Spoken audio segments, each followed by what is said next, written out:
Hi guys, welcome to Crazy Burger. In this video we're going to be doing an Evercade cart guide. Now there's over 60 collections now available on Evercade, so that is quite a daunting experience, especially for newcomers to the systems, and this is what this video is aimed at. Newcomers that are just on board and they're not sure which carts to collect, which ones to buy, which ones are the best, that type of thing. Obviously this is just my opinion of whether the carts are good, bad. You might have a different opinion and that is totally fine. So I will cover that through the video and I'll give you my opinions on the games, the carts, and I'll drop in some footage here and there as well. So without further ado, let's get stuck into the video.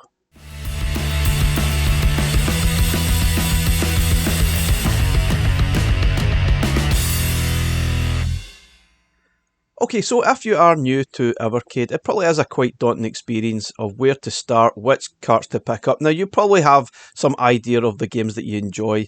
If you recognise a few of the classics, maybe you have came on board because you liked Tomb Raider, or you liked Duke Nukem, or you like Soul Reaver, or something like that, or something completely different.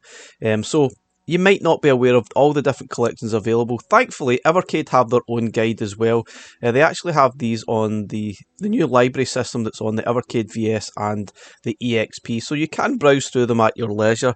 But at the same time, you won't know exactly what carts are worth buying and which ones probably to avoid. But again, as I said earlier, it really is just my opinion.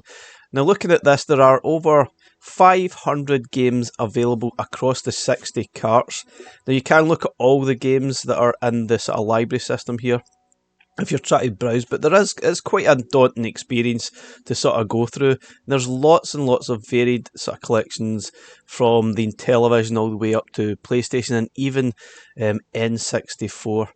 So we'll cover all of that as best as I can. We'll do a quick cart guide and I'll obviously tell you which ones I think are worth picking up if you're a newcomer, and maybe ones that are maybe just worth avoiding. But yeah, we have to bear in mind that some of these carts are legacy as well, meaning you can't purchase them any longer as standard price, that is. You may be able to find them and pick them up on eBay at crazy pricing, so you definitely need to weigh that up. Is it really worth paying 50 quid, 100 quid for one of these collections? I'd say none of these carts are worth any of that type of money. They are only worth the price that they set at the time, whether that would have been £15 or now £18, £20, whatever it is now. But anyway, let's start. Atari Collection 1, one of the first collections. Now, this was probably bundled with a lot of the early Evercade handheld. And it has 20 games. Now, sadly, we don't see many collections that have 20 games now, but this probably won't be for everyone. If you remember Atari and you maybe even started with Atari like I did, you might enjoy some of these games. There's a few classics here. There's a few decent. There's a few games across the different Atari consoles. You've got 2600. You've got 7800 games in there as well. There's some nice stuff. You'll recognise a few of these games, such as Asteroids and obviously Centipede. Even your classic Crystal Castles. And a few others. Now, most of them, they're alright. A lot of them don't hold up that well these days. Food Fight, I have to say, 7800 game, a lot of fun to play. And there's a good bit of variety. Motorcycle's okay, that's another 7800 game. Night Driver is awful, that one's probably not aged well. Ninja Golf, bizarre concept, that works really well, and it's pretty bizarre, pretty cool. The 2600 version of Tempest as well. But yeah, there's a good selection of games here. Not really sure you want to pick up if you don't really have a lot of nostalgia for Atari though. So Namco Museum Collection 2. Now this one, and obviously the Atari one, was Legacy. The Namco carts are Legacy as well, meaning you can't pick them up any longer on Evercade. They're not selling them, they're not manufacturing them any longer because the license has run out. A lot of the carts have limited license or timed releases, so you may not be able to find this except on eBay, which is just annoying. Now, obviously, another point I have to make out, the Namco Museum Collections 1 and 2 are not compatible with the VS. You can only play these on the handheld. Another rather bizarre licensing agreement that happened way back a couple of years ago. But they have some nice games on the Namco Collection. Obviously, a lot of people remember Dig Dug and Galaxy and a few other sort of oddities like Rabble, which is quite good. The NES version of Mappy.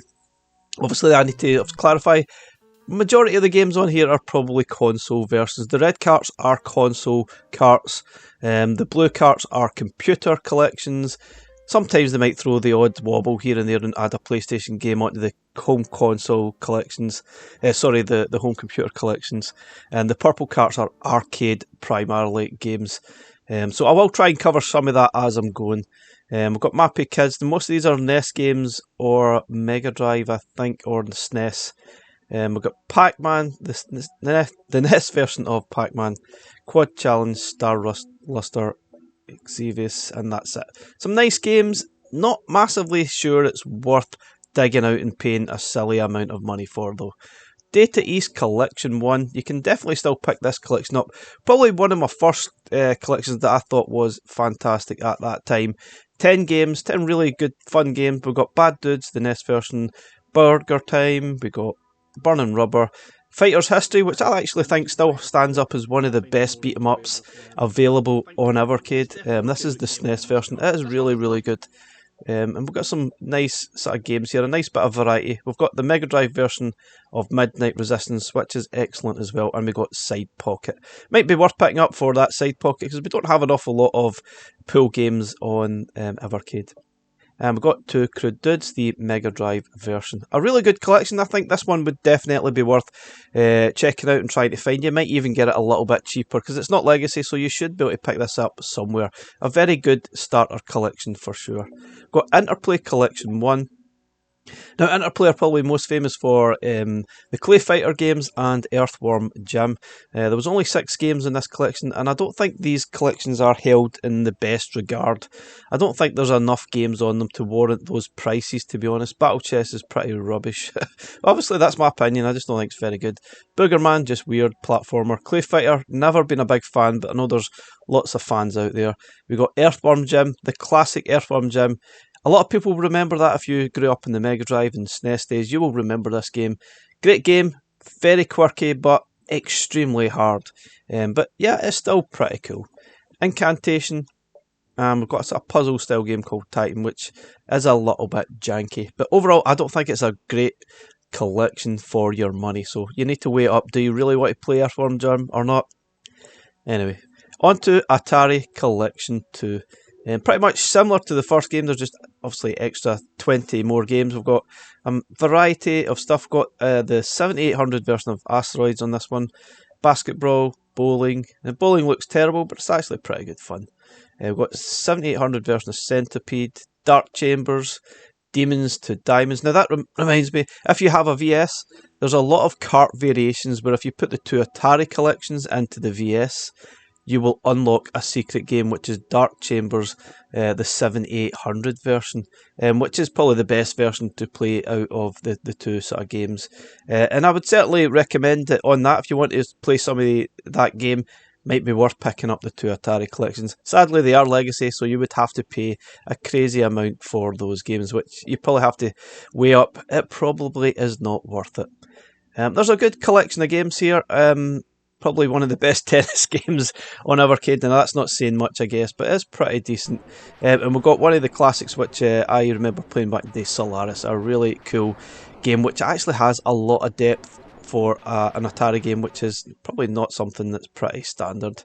A lot of these games are pretty straightforward and easy. And the classic Yar's Revenge. For me, I think this would be a must-have because there's some good games here that I really enjoyed. But if you didn't grow up with the 2600, you might want to miss that one. Namco Museum Collection 2. We've got 11 more games. And these are some cool games on here. Burning Force, which is very good. We've got Dig Dug 2, which I don't know, this seems a bit weird to me. We've got the excellent Dragon Spirit. This is a sort of scrolling shoot 'em up, which is excellent stuff. We've got Galaga, the NES version, absolutely classic stuff. Pack Attack, which is not too bad, a Tetris-style puzzle game. Phelios, another shooter. Splatterhouse 3 and Splatterhouse 2, both pretty cool games. I know these are pretty popular, but they do get a little bit repetitive and extremely tough. Tower of Truga, Warpman, and one of the worst beat 'em ups on Evercade, we got Weapon Lord. So a bit of a mixed bag. Maybe worth picking up just for those classic Splatterhouse games, I guess. But yeah, this cart, I'm afraid, is Legacy, so it will cost you. Interplay Collection 2.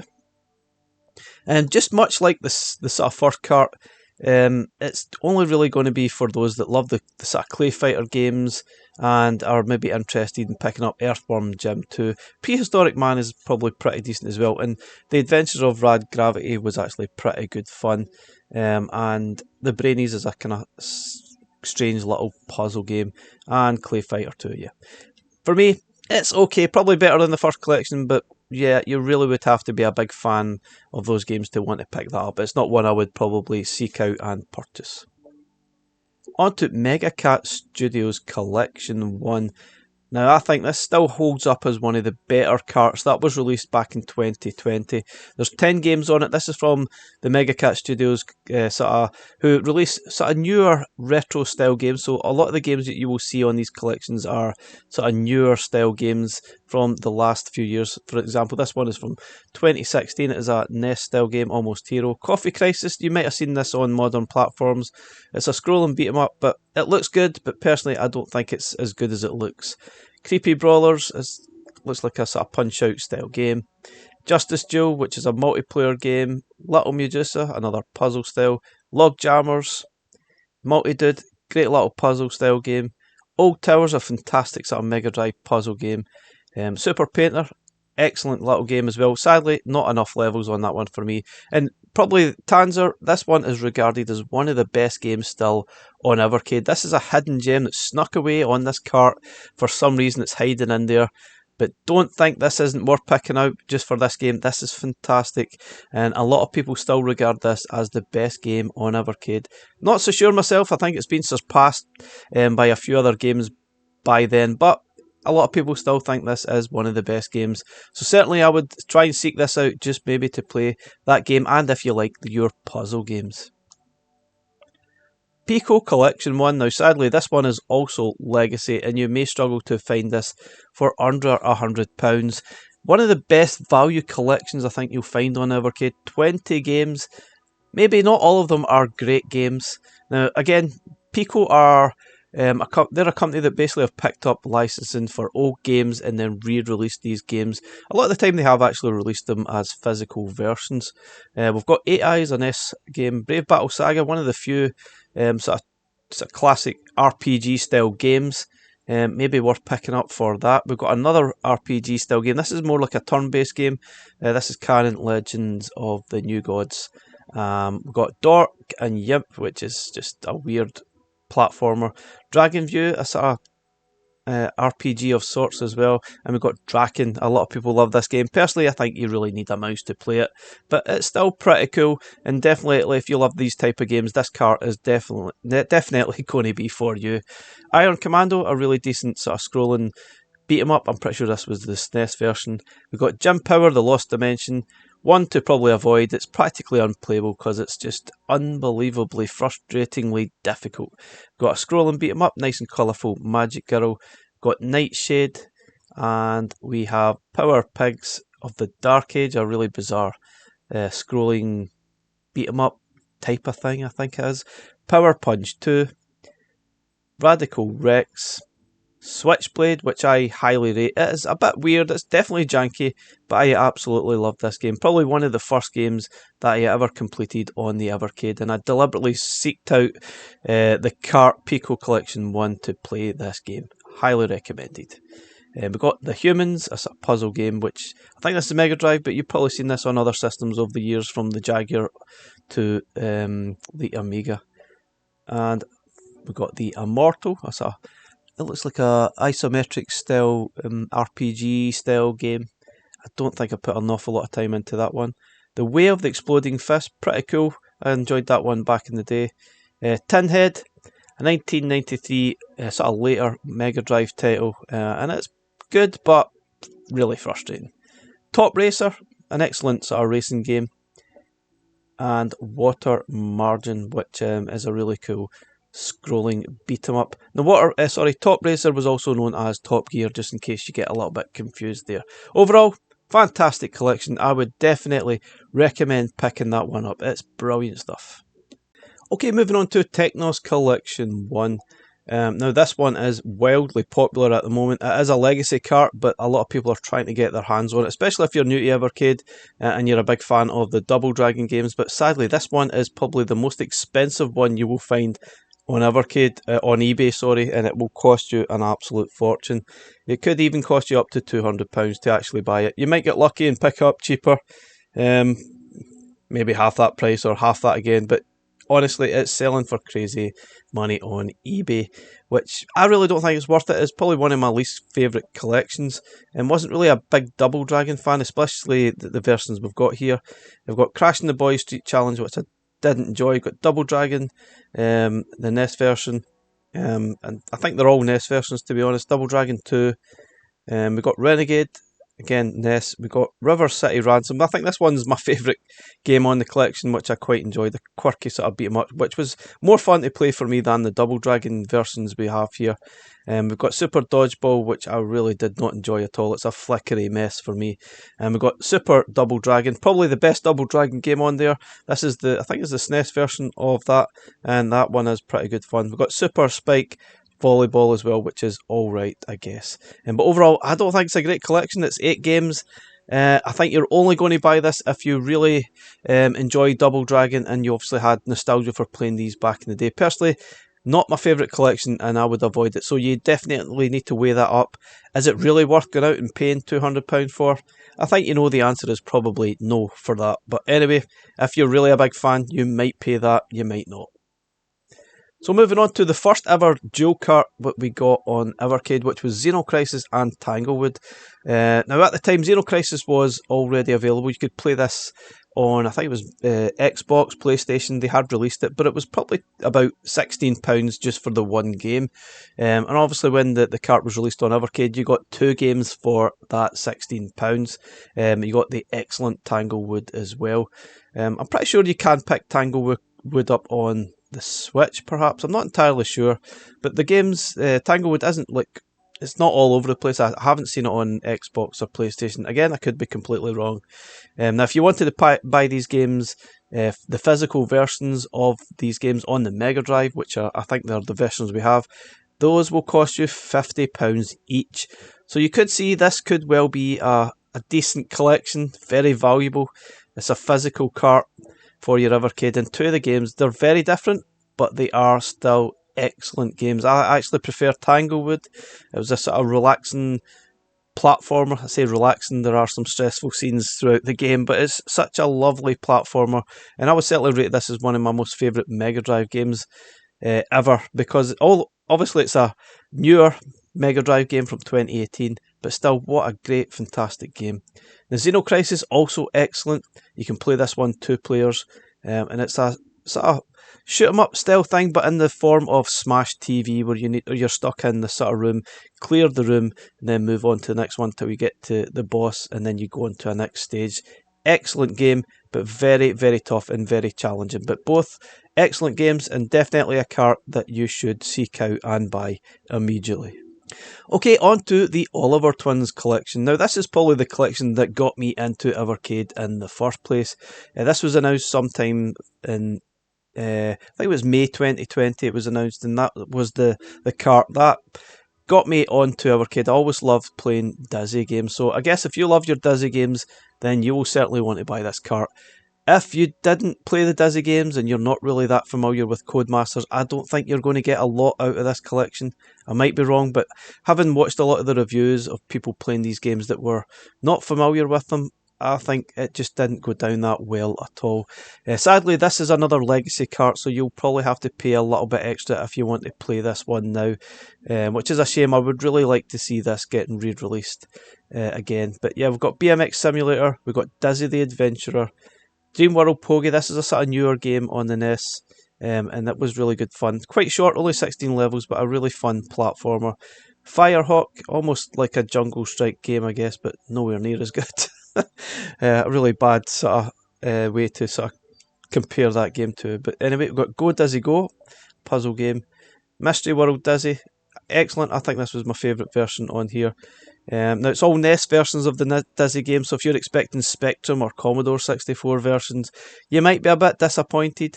But don't obviously don't think like that. The NES versions are generally pretty good.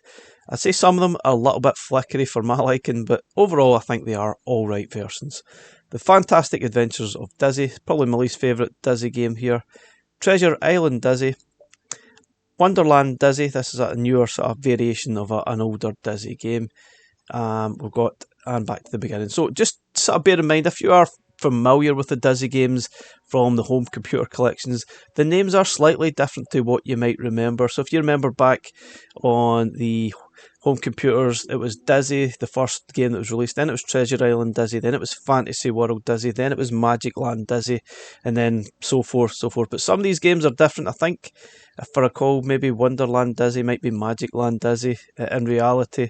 I think Mystery World Dizzy is actually Fantasy World Dizzy. So the games were renamed when they were released for the NES. Not entirely sure why they done that. That just causes a lot of confusion for me, especially because if you obviously grew up with these titles, it is massively confusing. Anyway, just bear that in mind. Great games, but they are the NES versions and they have been renamed for some bizarre reason. But probably not worth picking up and paying 50 quid for this collection. Shame. Okay, we've got the Atari collections, the Atari Lynx collections 1 and 2. Both of these are legacy, so you will have to pay a little bit extra for them if you want them from eBay. There's 17 games on the first collection, arguably probably the lesser collection despite the less games. We've got Awesome Golf, which probably is still the best golf game on Evercade. Maybe arguably the only golf game on Evercade, apart from Ninja Golf, which isn't really a proper golf game. We've got Basket Brawl, Crystal Mines 2, which is excellent. Got Cyber Virus. I mean, this was probably the first ever first-person shooter on Evercade, but I never really regarded it as that. It just isn't really that great. Dracula the Undead, almost like a point-and-click style adventure. Gordo 106. Got Ishido, The Way of the Stones, a puzzler. Jimmy Connors Tennis, it's terrible. Loops, another puzzle game. Malibu Bikini Volleyball, worth it for the name alone, I think there.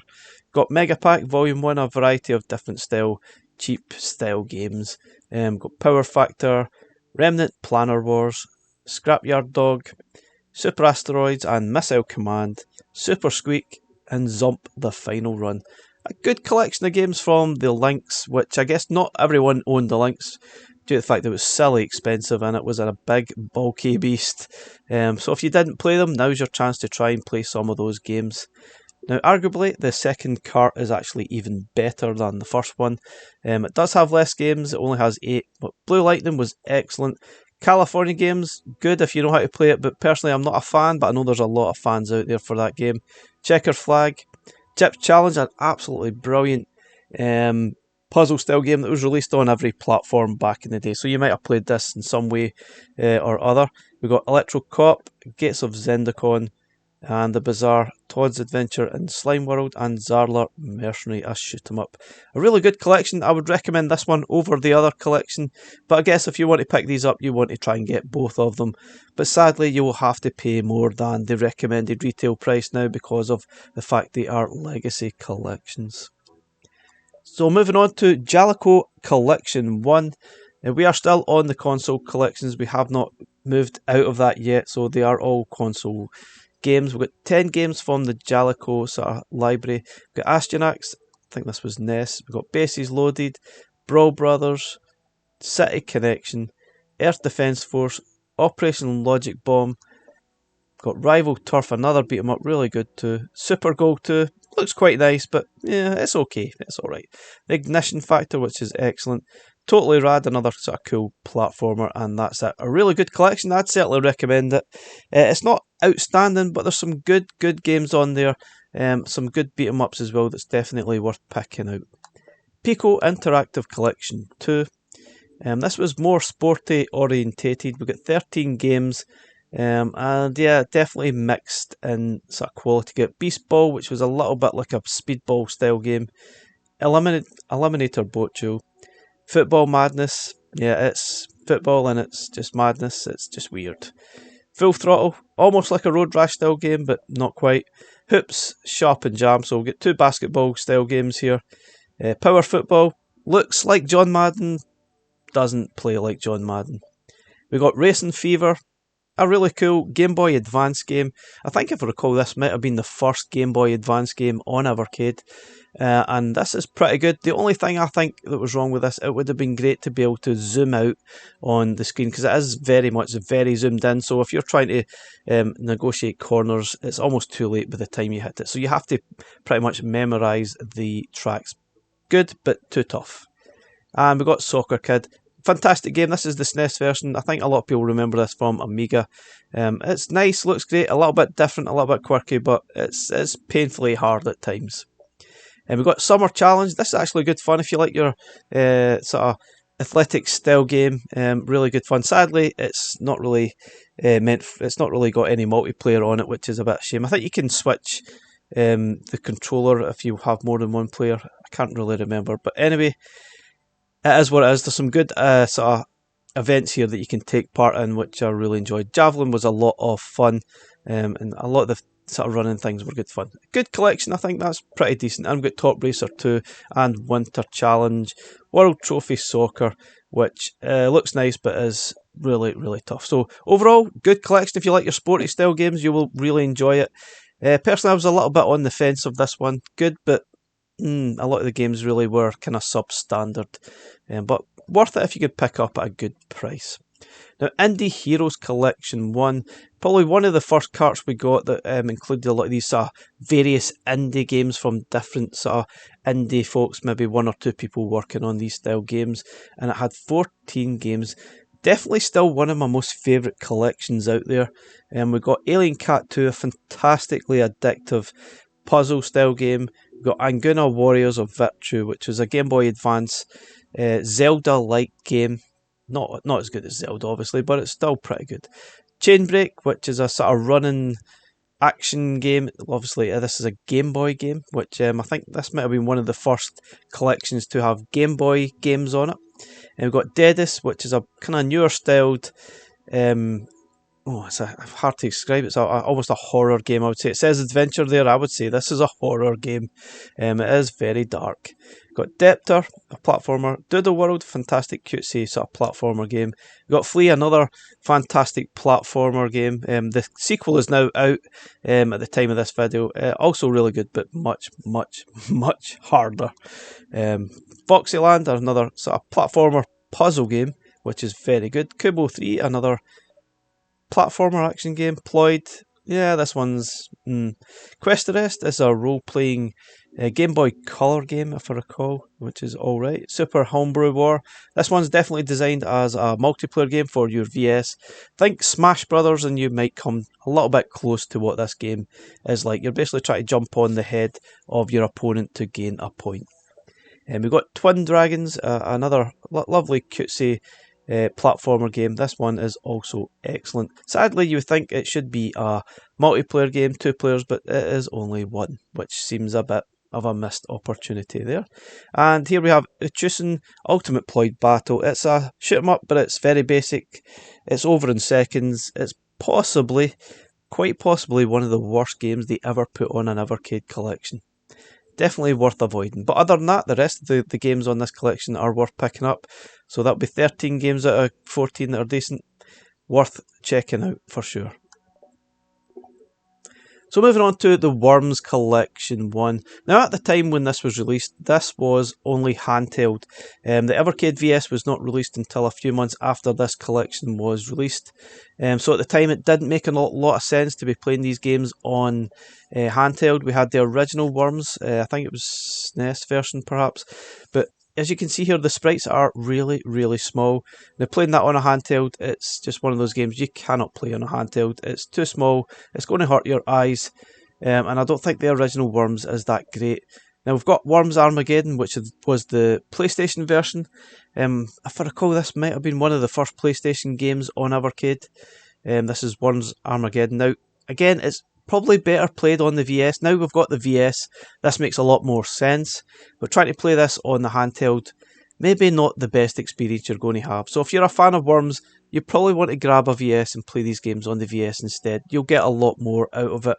And you got Worms Blast, which is a puzzle, sort of bust a move style, almost bust a move, but it's terrible. It's a Game Boy Advance game, and I don't think it's very good at all.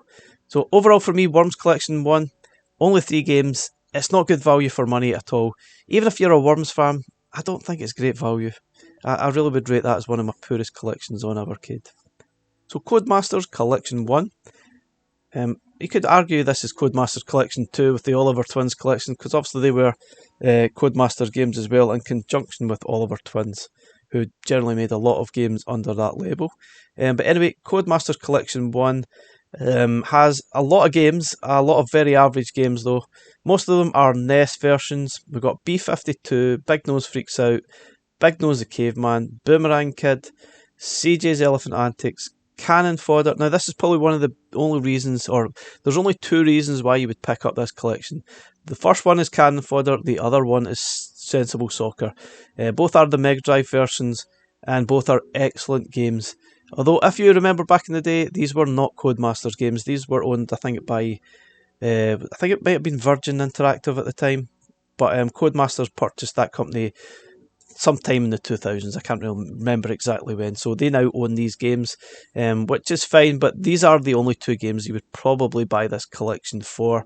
There's a lot of very average games here. If you like your sort of games like Populous, Megalomania is a little bit like that. It's a sort of almost God's Populous style sort of game type of thing. MiG-29, Psycho Pinball. Oh, I tell a lie, this game's actually quite good. If you like your pinball games, this one's probably one of the better pinball games on Evercade. And the classic Sensible Soccer. Excellent, excellent game. Obviously, if you don't like football, then you might not really want to play it. But anyway, it's probably one of the best soccer games, top-down soccer games ever made. Fantastic stuff. Stunt Buggies, this one's a bit like the game, what's the game, the Namco sort of title with the X Rally X, that game, it's a bit like that. Super Skid Marks, this is the Mega Drive version, not as good as the Amiga one, so it's a bit frustrating. And another absolutely awful tennis game, Tennis All-Stars. Looks great, doesn't play great. The Ultimate Stuntman, that one's alright, and that's it. So overall, a lot of average games, maybe even below average games, but you'd probably buy this collection for Sensible Soccer and Cannon Fodder, maybe the pinball game. But sadly, I think this one is Legacy as well, so you will probably struggle to pick this up at a decent price. Moving on to Mega Cat Studios Collection 2. This one is really good. I really enjoyed it, although if you don't like your puzzle games, then you would probably want to avoid it, because it really is puzzle heavy. You've got Alter Ego, another fantastic game. Arcage's Revolution. This one's pretty cool. It's sort of a shoot 'em up where you sort of scroll the screen using the sort of shoulder buttons. Now that's sort of different. It's pretty decent. DevWorld 2, a nice little platformer. Gluff, another sort of puzzle, single screen puzzle game. Misplaced, another puzzle game. Romeo and Juliet, fantastic puzzle game in the form of a sort of mix between Tetris and Columns, where you're trying to fit the blocks into the sort of grid there. Really addictive. I think this game definitely stands up as one of the better games on Evercade. Fantastic stuff. Roneo's Tale, another excellent puzzle game. I would rate this one extremely highly as well. I thought it was excellent. And also the brilliant Yazzie. Good fun, brilliant platformer. It says platformer, it's really a puzzle game. I would say, if you love your puzzle games, grab it now. It is absolutely fantastic. On to Intellivision Collection 1, the first Intellivision collection on Evercade. Came with 12 games. Now, I would say this one is better than the second game, the second collection that we got. I think you would probably only seek these out if you were a big Intellivision fan. Although, for me, I wasn't obviously into Intellivision. I didn't have one back in the day, but I still enjoyed a lot of the games on here. Astro Smash is good fun. Buzz Bombers is good. Frog Bog is terrible. Night Stalker is pretty good. Pinball is okay. Yeah, Princess Quest is a sort of newer indie style game from 2014, and it's like a Ghost and Goblins scrolling sort of game. It's pretty good, but pretty hard. Shark, classic stuff. It's really good. Slap Shot Super Pro Hockey. No, it's terrible. Snafu, and a sort of snake style game, which was good. Thin Ice, another really cool sort of snake style game as well, which was good fun. Thunder Castle, excellent stuff to it. And the absolutely oh so awful Word Rockets, which really isn't great. Meant as a 2-player game, I guess playing with your kids, but it's just awful. And that's it. A really good collection, I would say. Worth picking up, even I guess if you're not even into Intellivision. I would recommend picking up. It's actually alright. Okay, moving on to the Bitmap Brothers Collection one. Now, still at this point, we only had console games, so this one was probably one of the most frustrating collections because I think we ideally would have preferred Amiga versions of some of these games. We only had 5 titles, and obviously it's mostly you would buy this for Speedball. We've got the original Speedball. I think if I recall, this was the first Master System game that was released on Evercade. It's alright, but it is a little bit slow. We've got Speedball 2100. This was the PlayStation version of Speedball. And it's okay, but if you look at the graphics there, it is a little bit messy and hard to tell what's actually going on because the colours all seem to merge.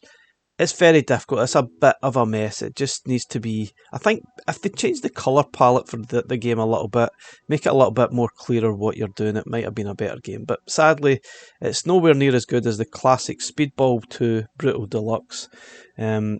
Sadly, though, again, this isn't a great version that we have on Evercade. It's the Mega Drive versions. There's a lot of sound and music missing from the game.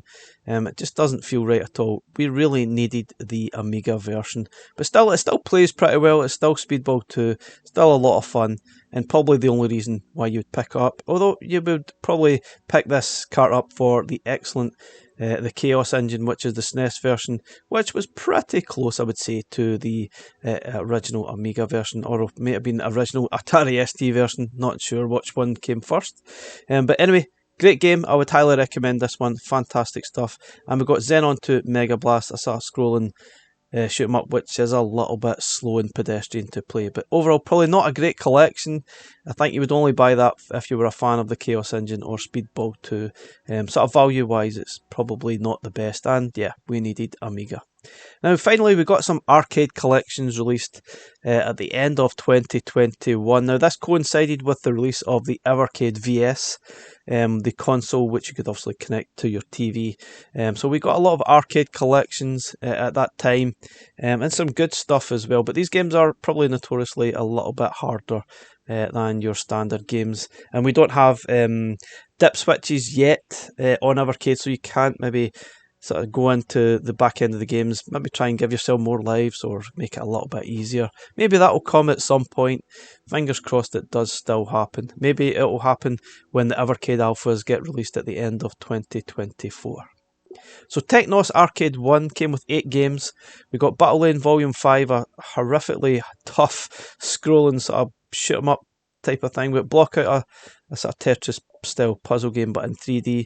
Double Dragon 3, an absolutely juddery mess on the arcades. We've got Double Dragon 2 and Double Dragon. Oh, that's a point. There's no Double Dragon on this collection.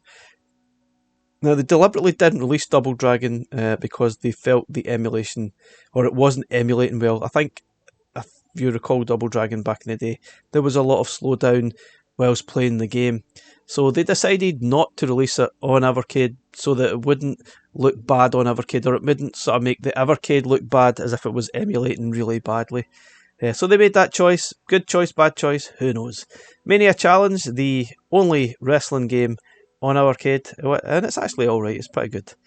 Minky Monkey, a rather horribly named game, which is a sort of almost Donkey Kong-esque, I don't know, it's a kind of a single screen platformer. Grab the fruits before the other sort of thing and then move on to the next level. Got Mysterious Stones, I still don't know how to play this game. Bizarre as heck, weird, Indiana Jones style rip-off type thing. I don't know, this one made no sense to me then, it makes no sense to me now. Got the Comber Tribes, arguably the best game on the collection, a scrolling sort of beat 'em up with absolutely huge sprites, and it's fantastic. I really enjoyed this one. I actually prefer this to the Double Dragon games.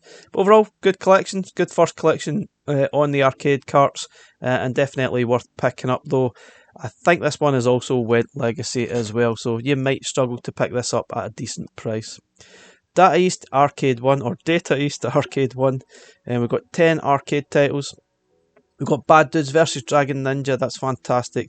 Breakthrough, really tough scrolling, sort of shoot 'em up, drive 'em up thing. Burger Time, excellent stuff. Chain Reaction, another great game. Darwin 4078, no, don't like that one.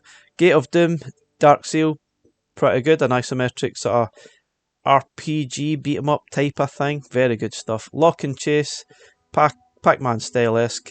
Sly Spy, another scrolling shoot 'em up action style game like James Bond, excellent stuff. Tumble Pop, a single screen sort of game which you're basically sucking all the monsters up with your hoover or your vacuum cleaner, whichever you want to call it. Really good, I actually quite enjoyed this one. Notoriously tough, but it's very good. Wizard Fire, Dark Seal 2, another sort of isometric sort of beat 'em up thing as well. Really good collection, I would definitely recommend having a look at that one, very good stuff. Gatelco Arcade 1, this came with 6 games from, this was a Spanish sort of company.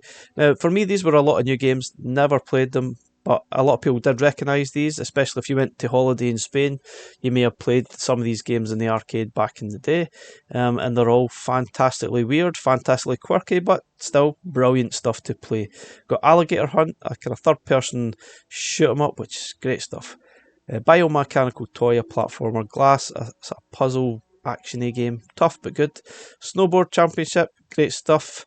Thunderhoop, a sort of scrolling platformer, shoot 'em up type of thing, great stuff. And World Rally, definitely one of my most favourite driving games on Evercade. Fantastically addictive stuff, and I really enjoyed that. So it's like a single sort of rally. You need to complete the stage in a minute, and you keep going. Excellent, excellent. Really enjoyed that one. Brilliant stuff.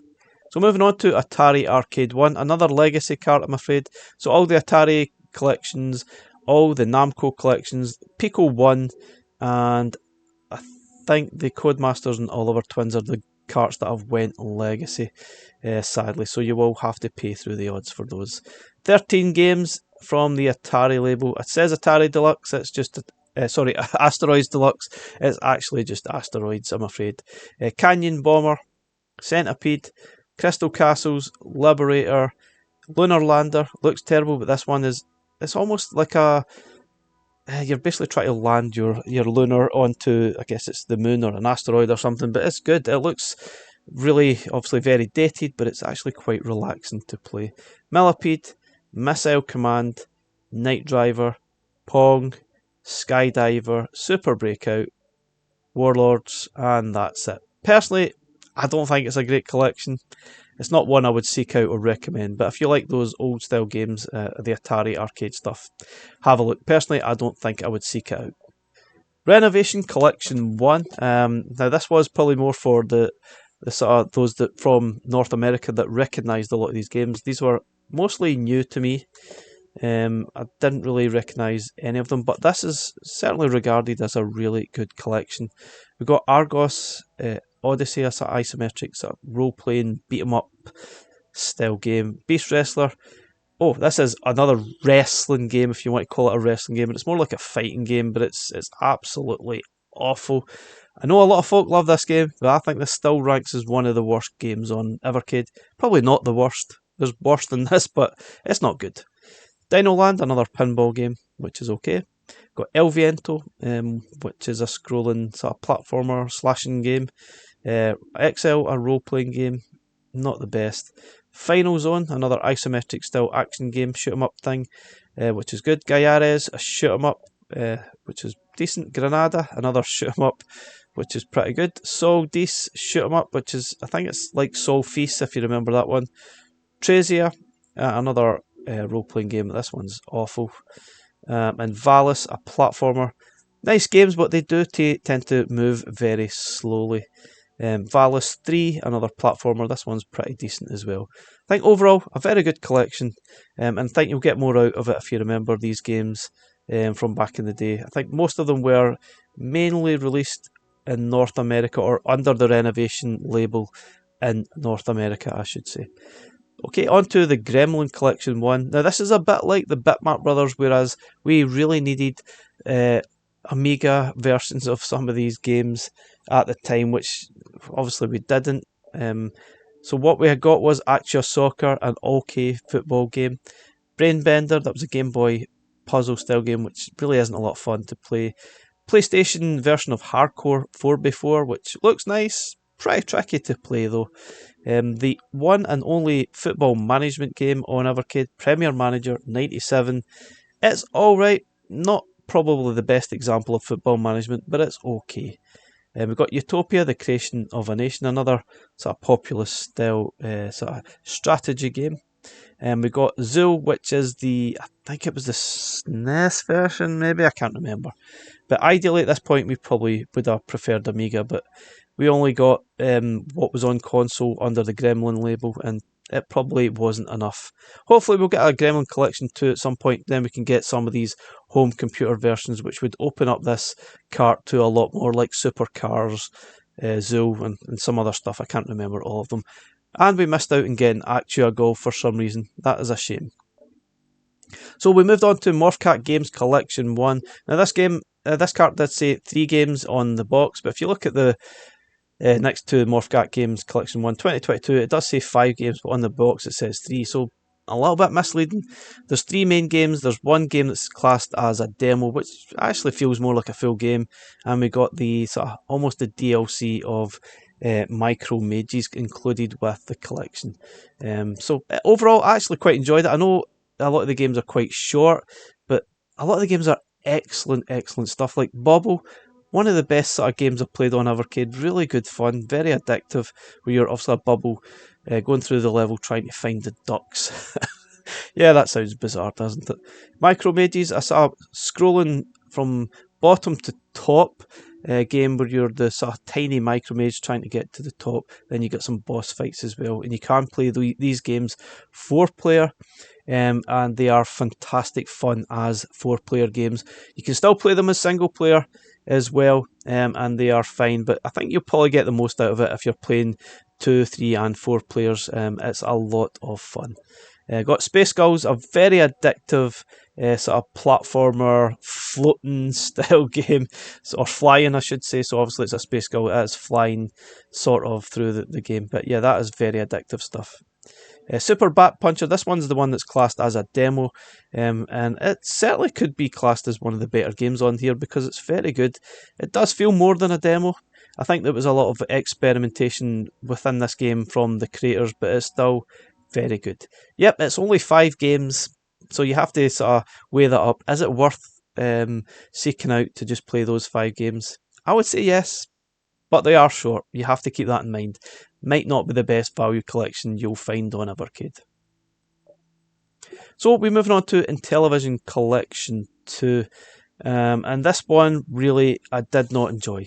Now there's no doubt there's a few games on here that are seen as classics on on Intellivision, such as Cloudy Mountain and the Forest of Doom game, I think it was called. Very good games, but the collection itself suffered a little bit from sort of difficult controls, maybe poorly emulated. Probably wasn't enough a lot of effort put into a lot of the games by Blaze. They definitely spent a lot of time on the main games such as Cloudy Mountain, but they didn't spend a lot of time in the other games. Like Auto Racing is practically unplayable. It is an absolute mess. I think it just didn't work. Cloudy Mountain is okay, but I think this one is definitely purely for the fans back in the day. Hover Force was okay. Motocross was alright, but control wise it was tough. Mountain Madness Pro Skiing is okay. Reversi, Sharp Shot, I don't know. Stadium Mud Buggies, that's okay. Star Strike, it's almost like a Star Wars sort of style thing. It was okay. Super Pro Decathlon, that's okay. Tower of Doom, this for me was the best game. I said Forest of Doom, it's actually Tower of Doom. So this one I would say was the best game on the collection. It's like a dungeon crawler. A little bit tricky though, control wise it's certainly a little bit tricky to play through, but I'd say this one is probably the only game you would want to buy this collection for. We've got Vectron. You really have to try and understand what you're supposed to do in here. It looks a bit messy, but once you understand it, it's okay. It's almost like an action sort of puzzle style sort of game. But overall, I don't think this is a great cart. It wasn't emulated well. The controls have a lot of issues within it. I would probably avoid it if it was me. But if you have a lot of nostalgia for it in television, then you will probably want to pick it up. Piko Arcade 1. So onto the arcade collections again. Got 8 games from the Piko library, and they were all decent stuff. Got 64 Street, a detective story, excellent sort of scrolling beat 'em up, certainly one of the best on Evercade. Avenging Spirit, you might have seen some of these games appear on Nintendo Switch, Xbox, PlayStation. They have released these games on their own, maybe for £3 or £4. So buying this collection on Evercade for £17 or whatever it is you're going to pay is actually really good value. Got Side Battler, another sort of shoot 'em up, which is really, really good. EDF, Earth Defense Force, another shoot 'em up. Got P47, the Phantom Fighter. The excellent Rodland, a single screen platformer game. Good stuff that was. Got scrolling shoot 'em up, Saint Dragon, which was also good. And the arcade version of Astyanax, which was miles better than the NES version, arguably. I really enjoyed that one. Very good. A very good collection. I definitely recommend it. Okay, moving on to Piko Arcade 2, another 6 games from the Spanish arcade company, and it probably wasn't as good as the first, arguably. We got Big Karnak, which was a scrolling sort of platforming slashing game, and we got Maniac Square, which was a puzzle game. Obviously, it looks a bit like columns, but it was okay. We got the Fantastic Squash. Yeah, I know it sounds bizarre. I'm saying the Fantastic Squash game, but what a fantastic title that was! Really good fun to play. Very, very addictive. Yeah, and I would certainly rate this one as one of my most favourite games on Evercade. Sounds bizarre, but absolutely true. We've got the brilliant Thunderhook 2. Which was TH Strikes Back, and it's been very well emulated on Evercade. There's a couple of games here that Evercade definitely, or Blaze, spent a lot of time on the emulation to get up to scratch, because if you try to play some of these games through MAME, for example, you will probably struggle because they don't emulate that well at all. But yeah, that one plays fantastic on Evercade. We've got Touch and Go, another volleyball game, which is alright. And we got the other game, which is not well emulated, because I think it was meant as a 2-player game. I think it was a 2-player game in the arcades. This is World Rally 2, and it's another sort of... It's very similar to World Rally 1, obviously, with different sort of stages. It's very good. I prefer the first game, but yeah, it's still excellent, addictive stuff. Overall, a good collection. Probably worth picking up for your Thunderhook 2 and World Rally 2. Good, but not as good as the first one. And we finally got our second sort of dual cart on Evercade. This was a release around about Christmas time 2022. This was Alwa's Awakening and Cathedral. The Alwa's Awakening was the 8-bit version, which is the NES, and Cathedral was, I think it was the first game which was ported directly to the Evercade, which was pretty cool. So we got our own version running natively on the Evercade sort of products, which was great. Quite impressive stuff as well. Very tough though. Two different style games. They're obviously similar-ish, but they are both decent. I think I prefer Alwa's Awakening out of the two. I really enjoyed that one. It took me maybe 8 hours or so to actually complete, and I really, really enjoyed it. It was excellent. Cathedral, I kind of gave up. I got quite far, but I think I gave up. It was way, way too difficult. I think the lack of direction sometimes in the game definitely frustrates me quite a lot. But I know a lot of people rate this one highly, Cathedral that is. So if you like your games a little bit trickier, a little bit tough and more challenging, you will enjoy it. Overall, a great collection. Again, yeah, only 2 games, but they are worth picking up, because I think if you bought these games separately or even physically, they'll cost you a lot more than the £17. So yeah, you might be better off or cheaper buying them on Steam individually if there are sales going on, for example. But otherwise, a really good collection, and definitely worth picking up for your Evercade devices. So on to the C64 Collection 1. Now this opened up the door to get home computers onto Evercade. Now we definitely wondered why we didn't get home computers on Evercade up to this point, and it's all down to what licensing that Blaze are able to do. Now I believe they've done some sort of deal through Retro Games, who are the company behind all the mini consoles, such as the C64 Mini, the Atari 400, the Amiga 500 Mini, or the A500 Mini, and I think we've got the upcoming The Spectrum coming out. So that's the company behind them. They're the one doing all the licensing in the background, which then opens the door. Blaze are doing sort of deals with them, thusly we can bring a lot of the games to Evercade. Although we definitely seem to see a lot more games that we don't see on those minis, so not entirely sure what the ins and outs are, but that's basically the reason why we suddenly got C64 games on Evercade. But arguably you could go through a lot of these collections and you probably see there's not a lot of games that you would regard as classics on C64. You got Alley Cat, Battle Valley, Gateway to Apshai, Impossible Mission. Yep, you could class this one as a classic C64. Idris Alpha, Jumpman, which was pretty decent too. We got the Fantastic Lee, yet you would regard that as a classic. Marauder, Stormlord, Street Sports Baseball, Subterranea, Summer Games, and the Movie Monster game, which is absolutely terrible. Winter Games, and that's it. So you got sort of 14 games, and you could certainly say there's not a lot of quality there. There's a lot of very average to poor games. Some classics for sure, like Impossible Mission and Lee, which are really, really cool stuff. Jumpman's a good fun as well, but I think if you don't have any sort of nostalgia for C64, you didn't play it back in the day, you might not enjoy these collections much at all. Although if you're a big fan, you'll certainly want to buy it, but just beware, it doesn't have a lot of the classics that you might remember from back in the day, like Hurricane, IK Plus, and that type of thing. So we got more arcade games. Ireme Arcade 1. Sadly, only 6 games, and even worse, I'm surprised we still haven't received any more Ireme Arcade collections to this point. So this was released 2 years ago now, which I'm quite surprised that we haven't had any more games. There's plenty more Ireme games out there, so maybe it'll happen, maybe it won't. We've got 10 Yard Fight, Battle Chopper, In the Hunt, which is excellent stuff, made from the same company that were behind what are those games called now? I forget the names of the bloody games, but they're the scrolling sort of shoot 'em up style games that you find on the Neo Geo. The name escapes me. Anyway, Lightning Swords, which is a nice sort of shinobi style scrolling action game. We've got Moon Patrol, the classic Moon Patrol, and the game that probably most people would buy this collection for is R-Type, the brutally tough scrolling shoot 'em up R-Type, which it's a nice game, but it is so tough, and it's not one that I have the patience to try and master.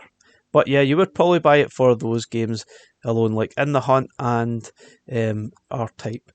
So we've got Toaplan Arcade 1, which a lot of people recognise as some classic shooters. They were renowned for releasing some excellent shooting games. So if you love your shooters, you will love these collections. We've got Alcon, Flying Shark, Guardian, obviously that's a beat 'em up. Snow Brothers, which is pretty cool, quite enjoyed that one. Teki Paki, sounds weird, it's a puzzle style game. Columns like, but not quite. Tiger Heli, Truxton, another excellent shoot 'em up, very hard. And Zero Wing, this one I probably rate highly. This is a scrolling shoot 'em up, really enjoyed it. Now some of the games you can continue where you die and just insert another coin and play on. Other games that once you die you need to start all over or go back to a certain stage, which can be frustrating. So a little bit of a mixed bag there. But yeah, Toaplan Arcade 1, buy for the shoot 'em ups only. So moving on to Indie Heroes Collection 2. Now, Indie Heroes, I think at this point they started doing Game of the Month through 2022, where they released a game. I think it was around about April time where they released a game on your Evercade VS, and then eventually on the EXP as well, which was a sneak preview to what we were going to get on the next Indie Heroes Collection, which was released at the start of the following year, which they're still doing to this day in 2024. They're releasing a game every month as a sort of free taster to play through as a sneak preview till the cart gets released in January or February the following year. So Indie Heroes Collection 2, 12 more games, and again sometimes the quality does vary. We've got Angunas, Scourge of the Goblin King, which was the NES version of the Game Boy Advance game that we got in the first collection. Beer Slinger, sort of beer tapper game, which was good. Cowlitz, there's actually 3 games on this, which was pretty good. Platformer game. Ira the Crow Maiden, another excellent scrolling platforming style game, good stuff. Gelatinous, Humanity Lost, which was terrible. Lunar Journey, good game, good Game Boy game, but very short, almost Dizzy-like in space, I would say. Nessie the Robot, it was okay. Next, the Paradox Relic, which was alright as well. Recnum Souls Adventure, a sort of role-playing platformy game, which was alright. Tapeworm Disco Puzzle, arguably one of the best games on here, a fantastic game from the makers of Flea, low-tech games, great stuff there.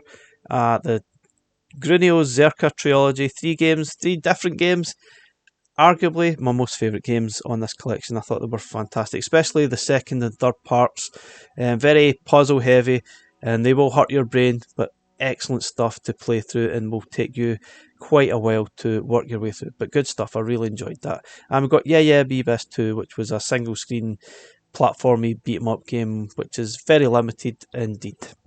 Overall, good stuff. I would definitely recommend purchasing that if you like your newer retro stuff. And we also got Toaplan Arcade 2, more shoot 'em ups from the Toaplan label. There's a few platformers chucked in as well, like Demon's World, which was excellent, Fire Shark, Hellfire, Rally Bike, Twin Cobra, Twin Hawk, and another platformer, Warner. Overall, I actually preferred this to the first collection, I guess because it had a little bit of a mix of platformers in there as well. But yeah, it's still pretty decent. The C64 Collection too, and just like the first one, it has a mix of quality and it has a lot of very average to poor games. So you have to sort of weigh it up. Do you want to play these games? Do you have nostalgia for them? If not, then you might want to miss it. You got the C64 version of California Games, Cybernoid, Firelord, which was good, Impossible Mission 2, not as good as the first one, Insects in Space. Now avoid this game if you don't like flashing lights, or you may have some issues with that. It's not great. Mission Impossible, enjoyed that, very good. Nebulous, good stuff, classic maybe, but very tough. Pit Stop 2, excellent sort of racing game, really enjoyed that one. You got Slayer, a sort of scrolling shoot 'em up. Street Sports Basketball was okay. Sword of Fargo was pretty good. And the classic Uridium, which is good. A lot of folks regard this as one of the classic C64 titles. We've got World Games, more sort of multiplayer gaming stuff. Zamzara, which was brutally tough. Overall, it was alright. Not amazing, not great. It depends on your nostalgia for those games. Piko Interactive Collection 3. This was alright. I think it had a mixed bag of sort of newer sort of games that Piko have obviously picked up the license for and released under their label.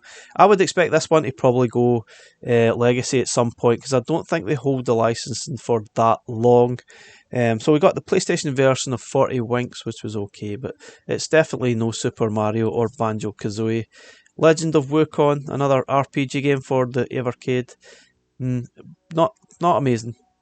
Metal Mech, Man and Machine, which was okay, just a bit sort of weird, not clear what you're doing. Now this looks like Grand Theft Auto, Motor City Patrol, but don't be mistaken, it's just not that great at all, it's just weird.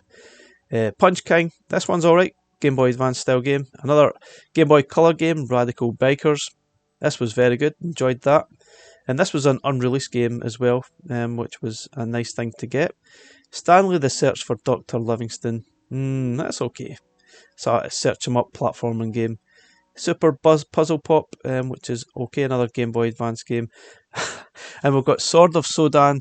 This is a Mega Drive title. Looks amazing with those big sprites, but I think this one certainly is regarded throughout the years as one of the worst games ever released on Mega Drive. Now, some people might like it, janky, awful. You need to understand how to play it, but it really is pretty awful. Maybe it's so bad it's good. And also we've got the fantastic Zero Tolerance, which you might have seen. This one's been re-released recently on some modern platforms as well. Zero Tolerance, which is excellent. It's a Mega Drive first-person shooter. Might have been potentially one of the first-person shooters, or typical first-person shooters that you would we got on Evercade. But yeah, that screen is tiny, so maybe not ideal for your handheld. But overall, a good collection, I'd say. Not amazing, but good. Now finally we got Amiga on Evercade. We waited almost 2 years for this to actually happen, maybe 3 years to be honest, by the time it got released in 2023. And it's a collection of 10 games from the Team 17 label. A decent enough collection, I actually really enjoyed it. We've got ATR All-Terrain Racing, Alien Breed games, I think there was 3 on the collection. Sadly Alien Breed 3D is not on here. But still, these top-down Alien Breed games are good. Just very tough, but very addictive stuff. Arcade Pool, excellent pool game.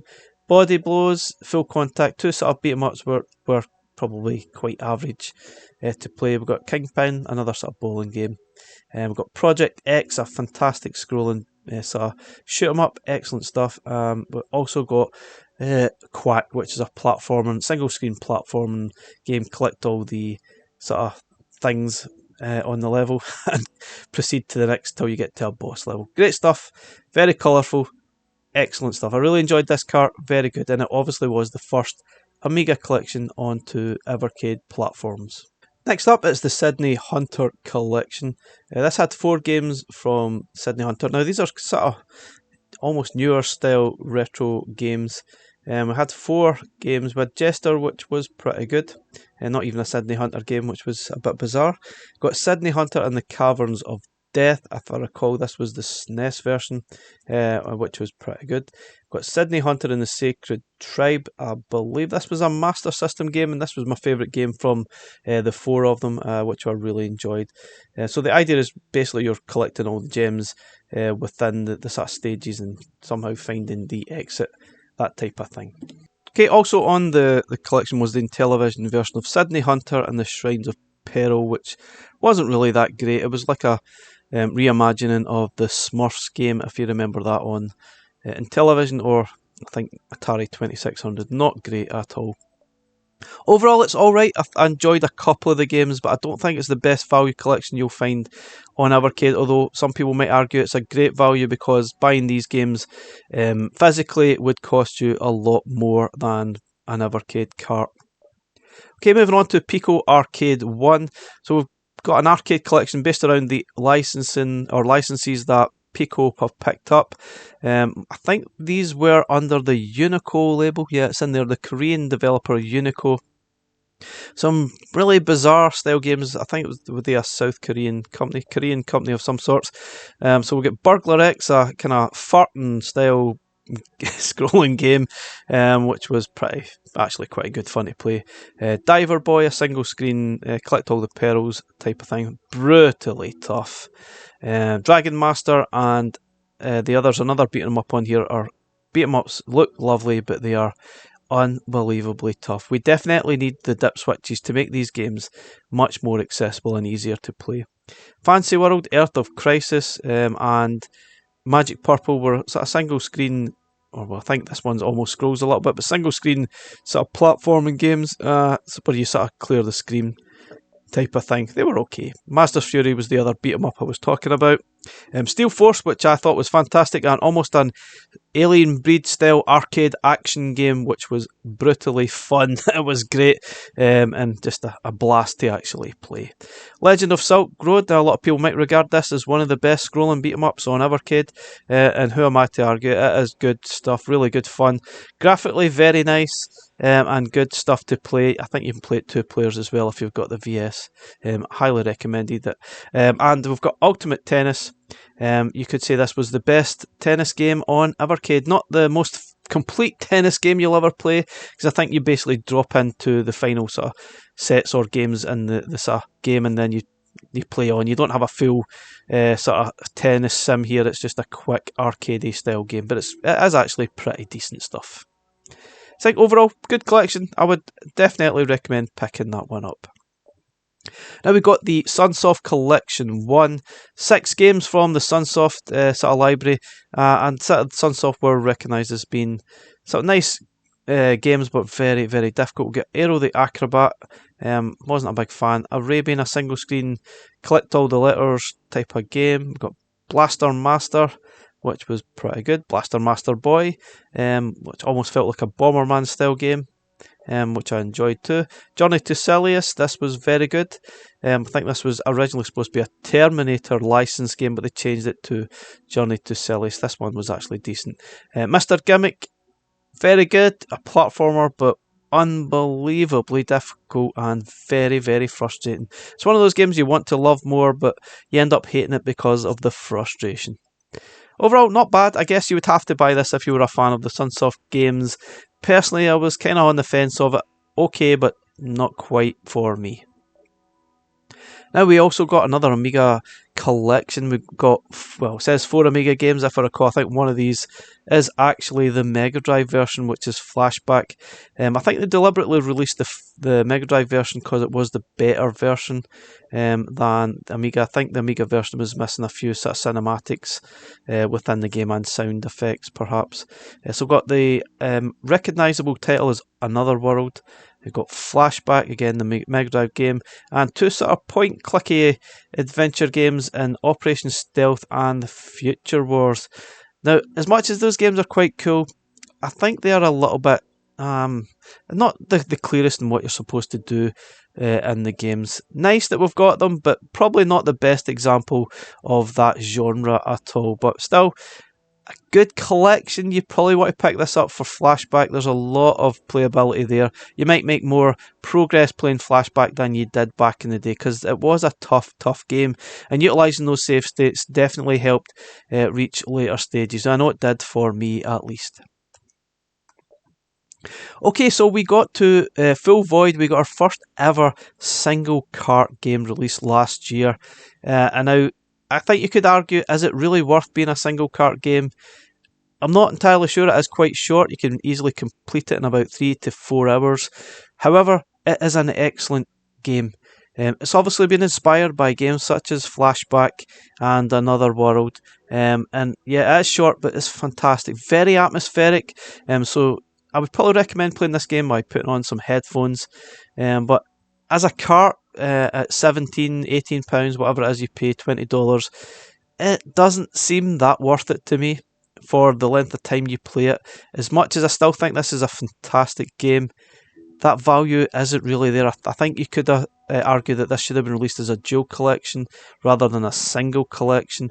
Very nice game. I enjoyed it immensely.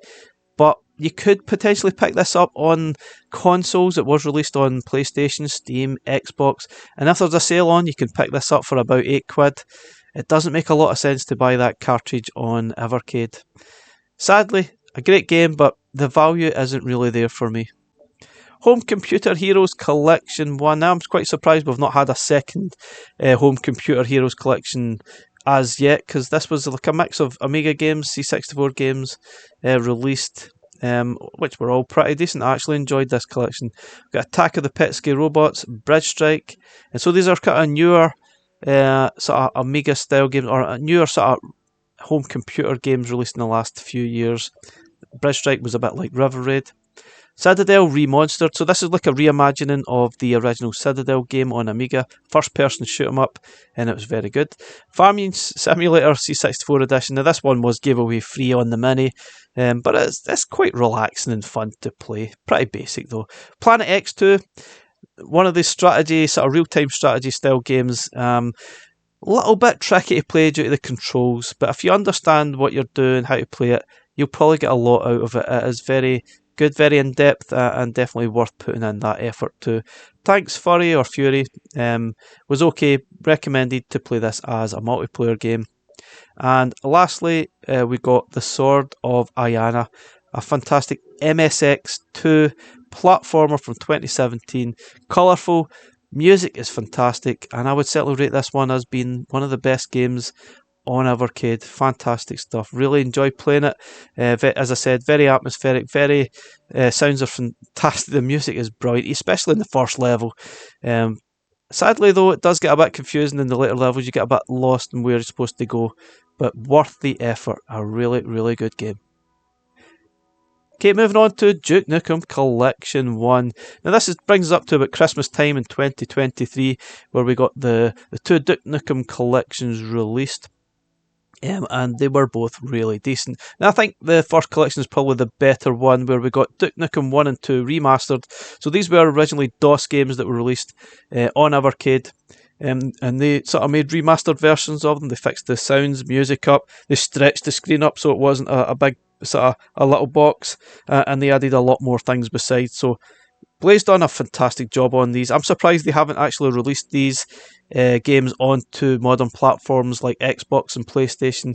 Maybe they will do it at some point, because I think they could potentially make a lot more money from these games releasing them onto a bigger audience. They would be absolutely crazy not to do this for me. But anyway, if you still want to play them, at present, the only way to play them is on your Evercade, and I would recommend trying to pick this up. One of the better selling collections. It also includes Duke Nukem 3D, the PlayStation version of obviously Duke Nukem 3D. Not the best version of Duke Nukem 3D, but still, it's a first-person shooter and it still plays pretty well on there. Overall, I think this cart probably could be in my top 3 on Evercade. Excellent stuff, really enjoyed that one.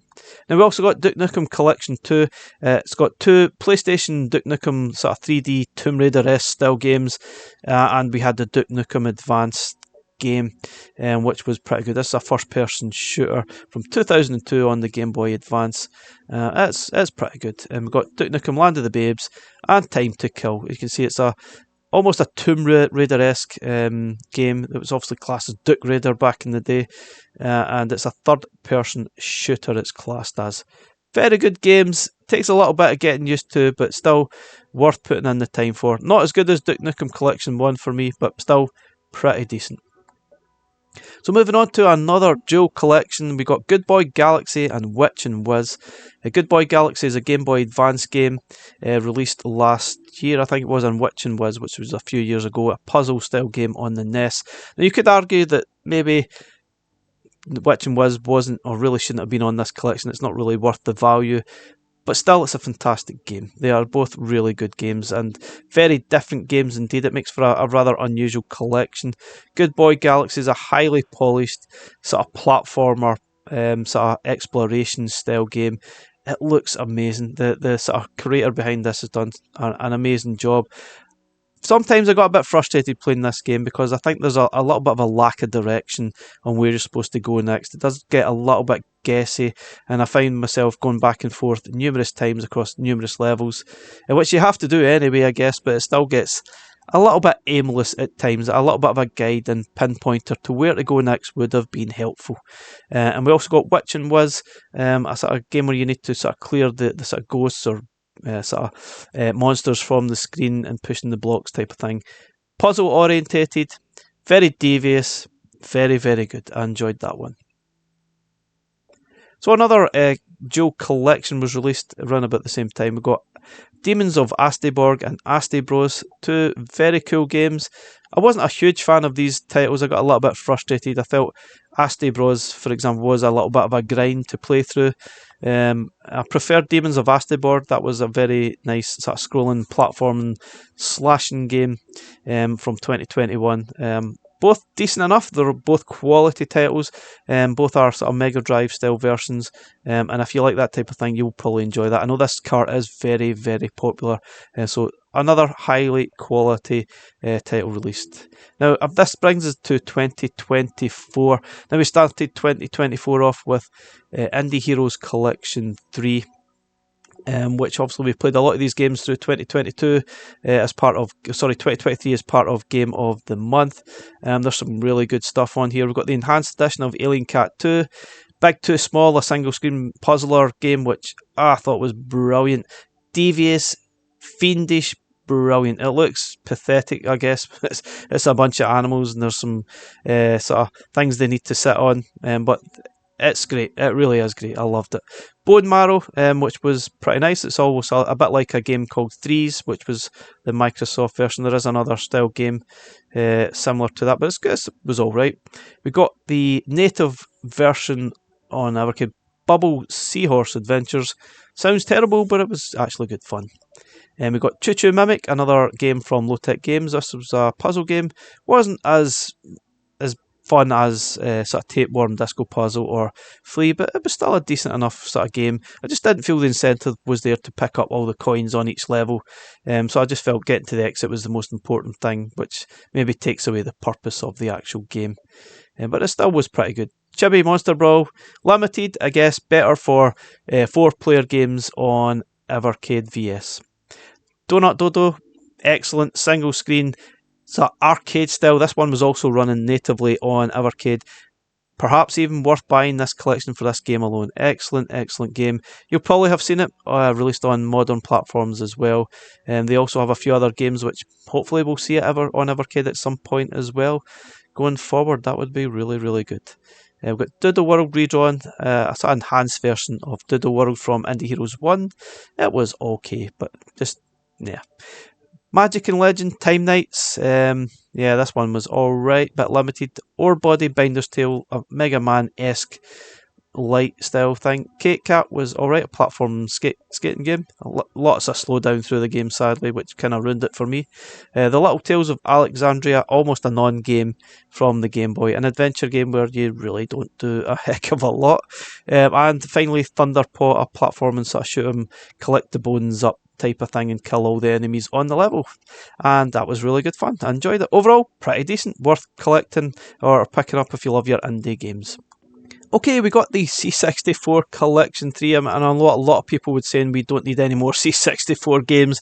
Hopefully we don't get any more from this label, because it was mostly games from the Hewson library, which I don't know, I can't really think of that many amazing games from that label. Certainly not that many classics. We got the puzzle style music game Anarchy, which was good. Obviously we got Boulder Dash, that's definitely regarded as a classic. Possibly worth buying just to pick up that game on its own.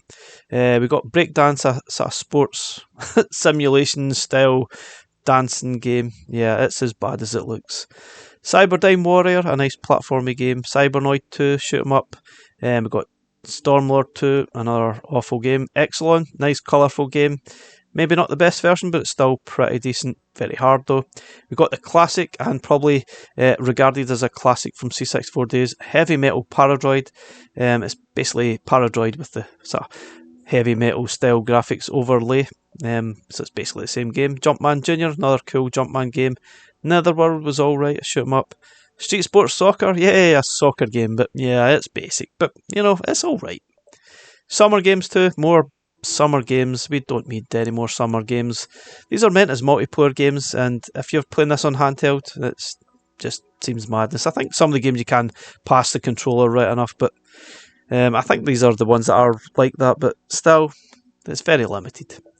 And Super Cycle, which was almost like a hang-on C64 style game, which wasn't bad. Overall, probably one of the better C64 collections.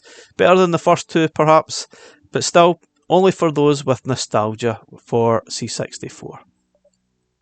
Now we got Sunsoft Collection 2. This was released alongside C64 Collection, I think, or was it? No, this was released with Piko Collection 4. And this has 7 games from Sunsoft, and I actually quite enjoyed this one. Aero the Acrobat 2, which was probably arguably better than the first one. Blaster Master, Enemy Below. It was like the Game Boy Color version of Blaster Master, more of the same, but yeah, I don't think we needed it. Days Before Christmas, I'm still waiting for Christmas to arrive before I can play that one. It feels wrong playing it outside Christmas, but it's actually quite good. Galaxy Fight, this was a PlayStation fighting game. It looks nice, but it's pretty tricky, it's hard. Primitive Princess, a mouthful to say, alliteration at its best. We got it's a platform and puzzle game. It's alright. It definitely will test your patience, but it's okay. Now, for me, the best game on this collection, and one I'll probably regard as one of the best games on Evercade, this is Euphoria, the Saga. This will take you up a good 6 to 8 hours to probably complete. It's a platforming sort of adventure style game. You've got 4 different characters that you can play through the levels. Excellent stuff, great soundtrack, brilliant game, and interestingly the sequel has only just released on modern platforms in the last year. But yeah, still excellent stuff, really good fun. Oh yeah, I missed the last game, which was Zero the Kamikaze Squirrel, which is almost like a Cool Spot Zool type of game, which was alright. But overall, a good collection, certainly better than the first one and nowhere near as frustrating either. Now, brings us up to Piko Collection 4. More console games, and the first ever N64 game released onto Evercade. But yeah, again, these Piko collections vary in quality. We've got the absolutely awful Bad Street Brawler, which was designed for the Power Glove on Nintendo, which, you know, it was limited. Now we have the N64 version of Glover. Now I say N64 version, it's more of a modified N64 version, so Blaze obviously got a team behind this to work on it, make some modifications, add some things in it, make some changes, and make it workable and playable on Evercade platforms. And they've done a really good job of it. Is it a great game? Not so sure it's a great game. It's a good game, but not a great game. But definitely very impressive that it's running on Evercade. We've got Mermaids of Atlantis, a kind of puzzle bobble style game. We've got Risky Woods, a Amiga-esque style game, but this is Mega Drive version. Skulljagger Revolt with the Westikins, which was okay. We've got Star X, which is clearly a Star Fox Game Boy Advance ripoff, but it was excellent stuff. We've got Street Racer. I think it was the SNES version of Street Racer, and it was pretty good. Good fun to play. One for multiplayer as well. Target Renegade, the NES version, which is nowhere near as good as, say, the Spectrum version. It just doesn't work that well at all. Looks terrible. The Fidgets, a rather awful Game Boy platforming puzzle game, which didn't work. And probably one of the best games on the collection, we've got Zero Tolerance Underground. Basically, these were added levels to Zero Tolerance, which was unreleased back in the day, but re-released in 2022 on its own, or as part of the Zero Tolerance re-release on modern platforms. Great stuff, more of the same, but good stuff. I really enjoyed it, but it's super, super tough. Okay, moving on to Tomb Raider Collection. What a great collection. I never really thought we'd have seen the day where we'd got something as well recognised on Evercade such as the Tomb Raider Collection. And we got the first ever the first three PlayStation games, Tomb Raider 1, 2 and 3, all PlayStation versions, albeit slightly modified. I think there are some changes with regards to lighting or the gamma throughout the game, which helps a little bit. But all three are excellent. I prefer the first game out of all of them. I think the second and third, they're just trying a little bit too hard for me, trying to do things a little bit differently. But the first game, absolutely brilliant, probably worth just picking up for that alone.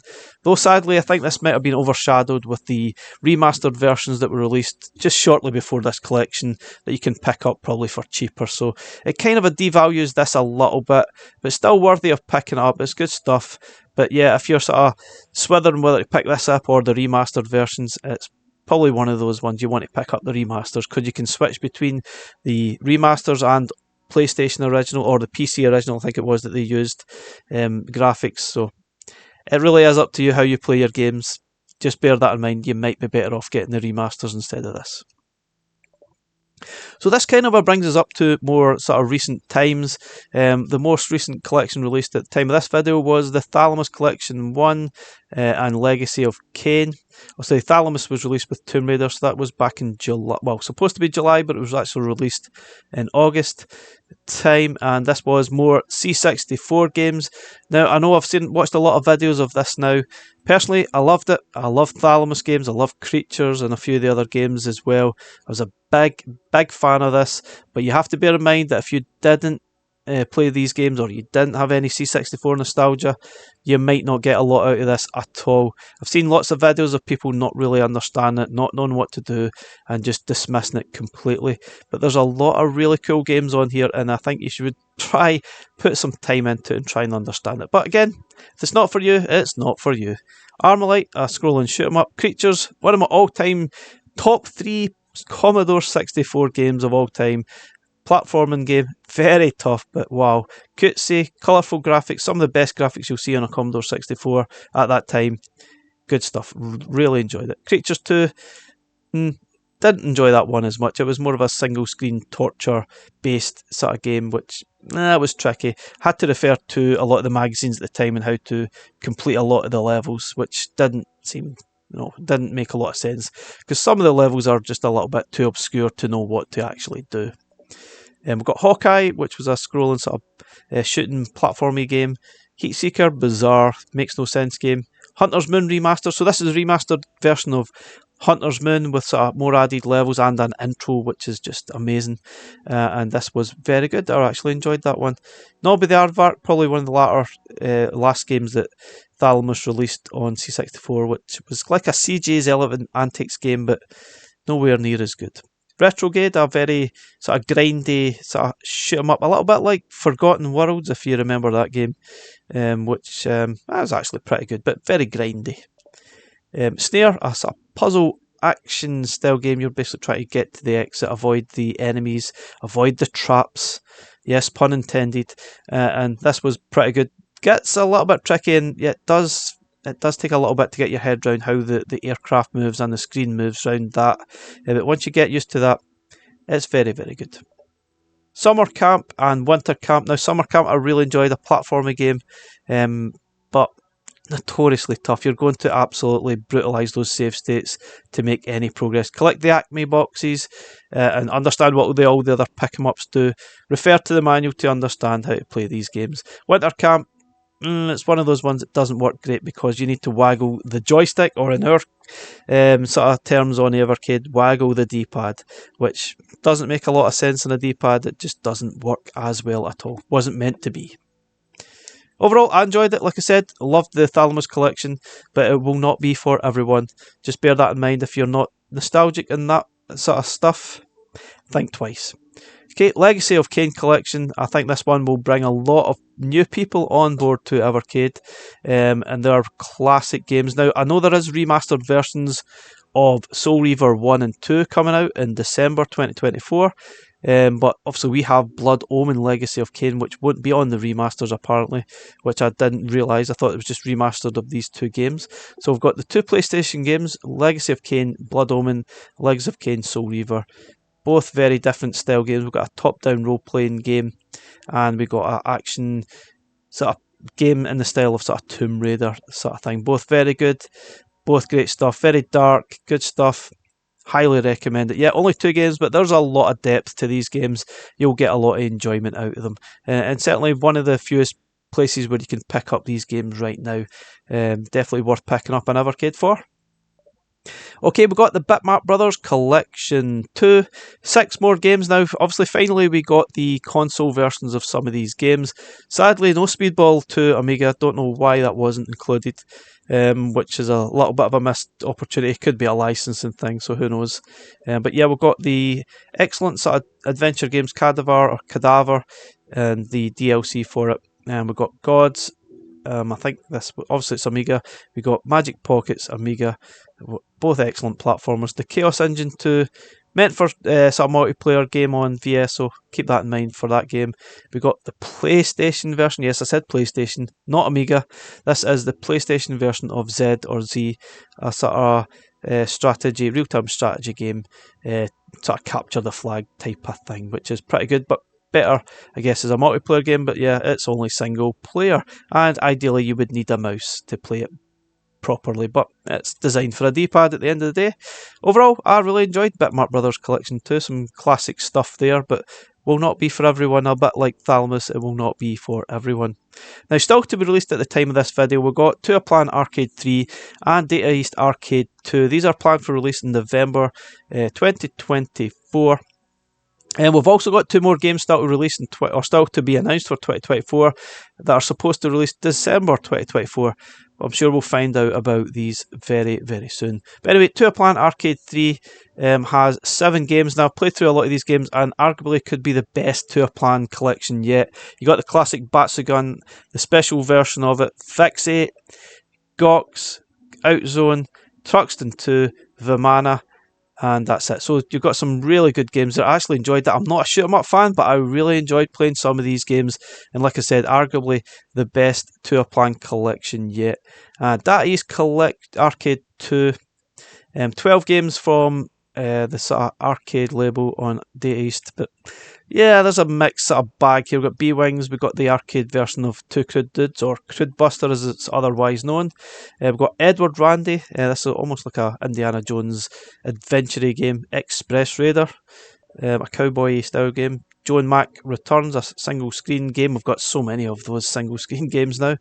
Last Mission, another sort of shoot 'em up. Midnight Resistance, the arcade version. We got Peter Pepper's Ice Cream Factory. I had to take my time to say that properly. A sort of almost, I think it's the character from Burger Time that's there, and you basically try to fill up ice cream cones and make it to the. Yeah, it's tough. It's really, really tough, that one.